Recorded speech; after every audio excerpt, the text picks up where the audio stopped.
Hola, en este vídeo veremos cómo integrar CSE con SentinelOne y cómo el chequeo constante de la integridad de los clientes hará que no podamos acceder a los recursos cuando un dispositivo se infecte con un virus. Vamos a ello. Lo primero que tenemos que hacer desde la consola de CSE es acceder a las integraciones dentro del menú de confianza. Aquí añadimos una nueva integración.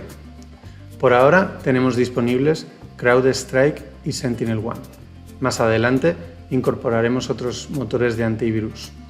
Vamos a darle un nombre, integración Capture Client Demo.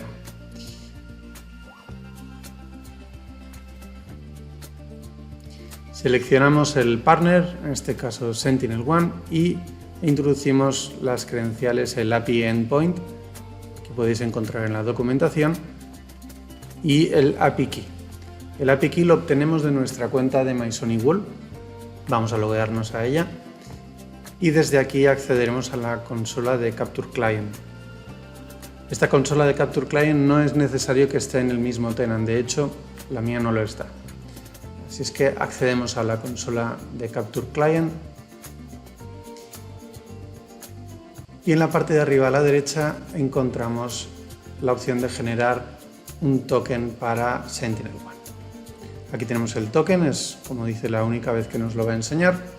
Lo copiamos y lo pegamos en la consola de CSE. Añadimos la integración. Una vez esté agregada, el sistema creará automáticamente dos factores de confianza que ahora veremos. Vamos a refrescar moviéndonos a otro directorio, vamos al menú de directorio donde después crearemos un usuario que será el usuario que tenemos para probar esto y regresamos a integraciones. Está creado tipo EDR y vemos que aparecen dos factores de confianza creados. Vamos a crear un nuevo rol que será para los usuarios que estén utilizando Capture Client. No todos mis usuarios lo usan, así es que podríamos querer crear únicamente estos roles para ciertos usuarios. Hacemos clic sobre el botón Añadir grupo y creamos un nuevo grupo, Capture Client Users. Lo seleccionamos y guardamos. Lo siguiente que haremos es invitar a un usuario nuevo. En este caso el usuario va a llamarse Joe y el correo electrónico es joe@sonicspain.net, que es el dominio. Así es que escribimos el dominio sonicspain.net y en los roles le asignamos el Capture Client Users. Bueno, añadimos el usuario y esto, como ya vimos en el primer vídeo, nos envía una invitación. Mientras nos llega el correo electrónico al usuario, vamos a descargar. Hemos descargado la aplicación CSE desde Banyan y aquí la tenemos. Es la versión 3.2, ejecutamos como administrador, porque esto es un usuario logueado en una máquina y él no tiene privilegios para el acceso. Fijaos que estoy por RDP en esa máquina que se llama cliente 3. Entonces hacemos la instalación de Banyan. Mientras la instalación acaba, el sistema nos está enviando un correo electrónico con la invitación, así es que le estamos dando tiempo para que llegue. Y lo que nos va a pedir luego es el código de invitación para agregarnos a la organización. También nos enviará una cuenta de correo electrónico y un password temporal que deberemos modificar en el primer inicio de sesión. Este es el onboarding normal, el que vimos en el primer vídeo. Y aquí tenemos la aplicación ya instalada, esperando a que hagamos el registro. Así es que vamos a abrir el acceso al Load Web Access para este usuario. Y aquí tenemos en la bandeja de entrada la bienvenida a Banyan con los datos. Aquí nos interesa el código de invitación y el password.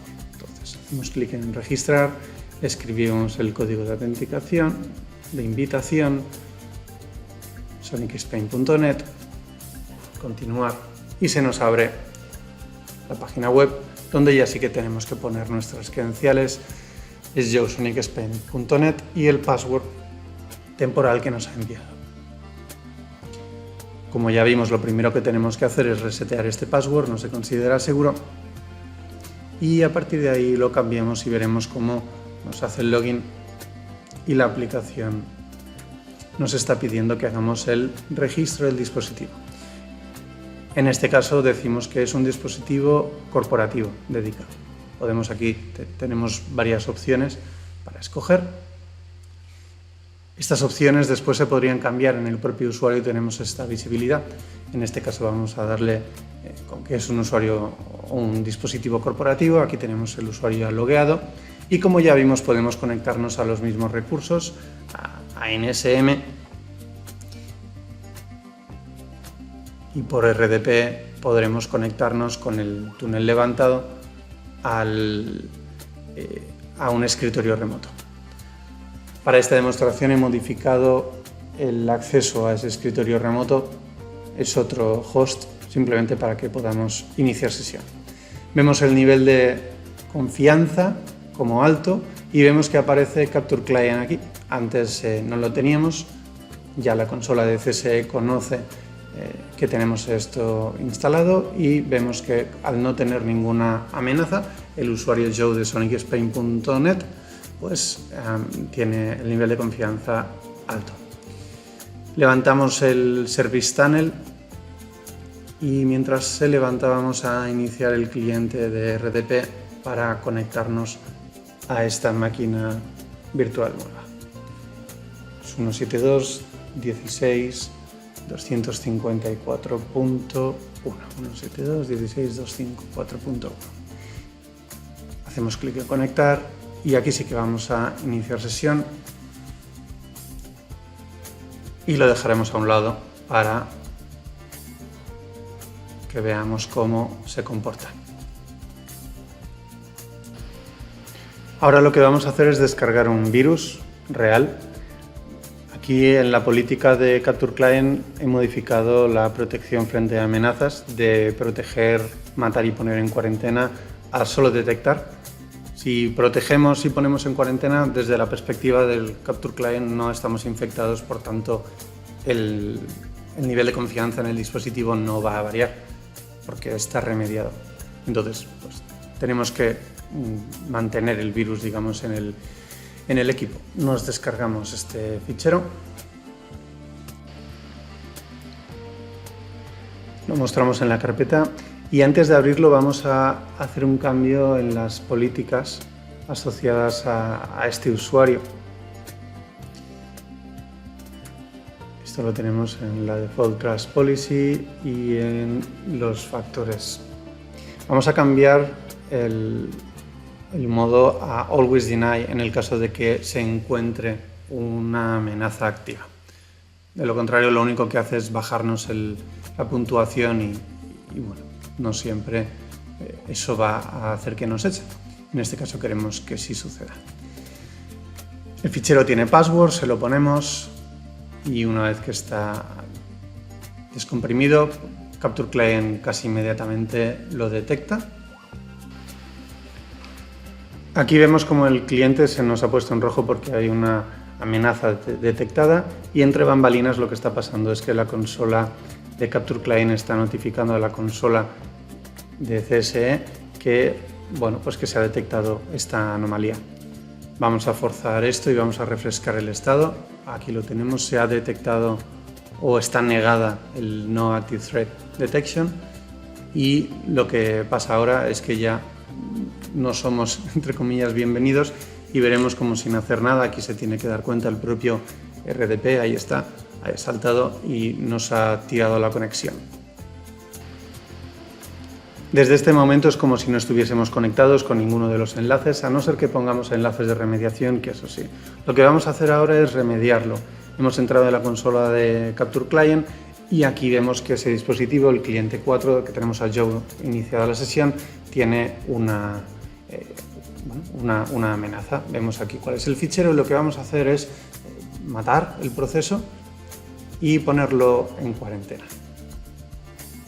Aprobamos las acciones y veremos cómo desde el punto de vista de la consola el equipo ya no está infectado, y si regresamos a la máquina virtual donde estamos ejecutando esto y refrescamos, esto vuelve a estar en verde, y si nos da tiempo veremos que el cliente RDP automáticamente restablece la conexión, simplemente porque el cliente RDP está reintentando constantemente.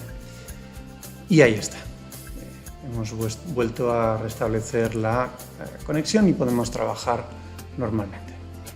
También, obviamente, la propia consola de Capture Client o la parte que ve el usuario final está en verde ya. De todos estos accesos tenemos estadísticas en la parte de eventos. Aquí vemos los niveles de confianza que han bajado y en color rojo las entradas de los logs que muestran el fallo. Bien, esto es todo por hoy. Como siempre, muchísimas gracias y espero que haya sido interesante.